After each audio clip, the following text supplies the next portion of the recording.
বিশ্বকাপের আগ মুহূর্তে যুক্তরাষ্ট্রের কাছে লজ্জার হার বাংলাদেশের। টি-20তে বাংলাদেশের সামনে যেন সব দলই বড় প্রতিপক্ষ। ঘরের মাঠে জিম্বাবুয়ের কাছে শেষ টি-20 হারের লজ্জা নিয়ে যুক্তরাষ্ট্র গেছে নাজমুল হাসান শান্তর দল। এবার হেরে বসল যুক্তরাষ্ট্রের মতো দলের বিপক্ষেও। বিশ্বকাপের ঠিক আগ মুহূর্তে বড় ধাক্কা খেল টাইগাররা। প্রে-রিভিউতে রুদ্ধশ্বাস ম্যাচে শেষ ওভারে বাংলাদেশকে 5 উইকেট আর 3 বল হাতে রেখে হারিয়েছে যুক্তরাষ্ট্র। 3 ম্যাচ টি-20 সিরিজে তারা এগিয়ে গেছে 1-0-তে। 154 রানের লক্ষ্যে ব্যাট করতে নেমে উড়ন্ত সূচনা করে যুক্তরাষ্ট্র। স্টিভেন টেলর আর মোনাক প্যাটেল 19 বলে তুলে দেন 27 রান। শরীফুল ইসলামের বলে টেলর শট খেললে হাতে লেগে নন স্ট্রাইকের স্ট্যাম্প ভেঙে যায়।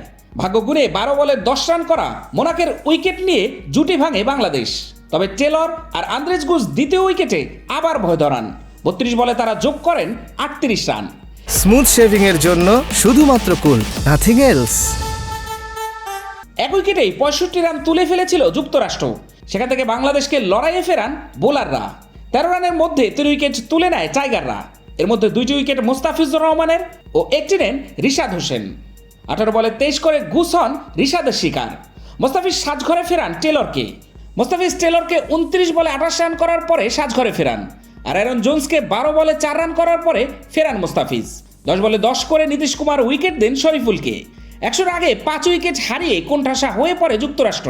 মাথার উপর রানের চাপ বাড়তে থাকে। সেখান থেকে রান তারায় দারুণভাবে ছুটেছে যুক্তরাষ্ট্র।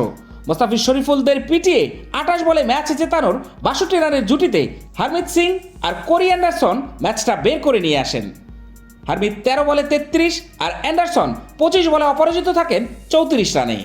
এর আগে তরুণ তাওহিদ হৃদয়ের হাফ সেঞ্চুরির উপর ভর করে 6 উইকেটে 153 রান তুলেছিল বাংলাদেশ। 47 বলে 58 রান করে ইনিংসের শেষ বলে আউট হন হৃদয়। 4 বাউন্ডারির সঙ্গে 2টি ছক্কার মার মারেন তিনি।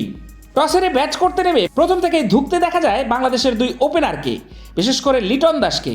যুক্তরাষ্ট্রের বোলারদের মোকাবিলা করতে পারছিলেন না তিনি। দেখে মনে হচ্ছিল যেন ব্যাটিংয়ে ভুলে বসেছেন দেশের অন্যতম সেরা এই ব্যাটার। শেষ পর্যন্ত 15 বলে 14 রান করে আউট হন লিটন। এর মাঝে আবার একটি জীবনও পেয়েছিলেন তিনি। সৌম্য সরকারকে একটু স্বাচ্ছন্দ্যে মনে হচ্ছিল, কিন্তু 13 বলে 20 রান করে তিনিও আউট হয়ে যান। 11 বলে 3 রান করে আউট হন শান্ত। 12 বল খেলে 6 রান করে আউট হয়ে যান সাকিব আল হাসান।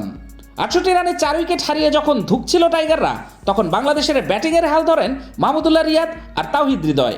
2 নবীন প্রবীণের জুটিতে 68 রান ওঠে। 22 বলে 31 রান করে দলীয় 135 রানের মাথায় আউট হন মাহমুদুল্লাহ রিয়াদ। তাওহিদ হৃদয় শেষ পর্যন্ত টিকে থেকে দলীয় রান 150-এর গণ্ডি পার করেন, কিন্তু তবুও শেষ রক্ষা হয়নি বাংলাদেশের।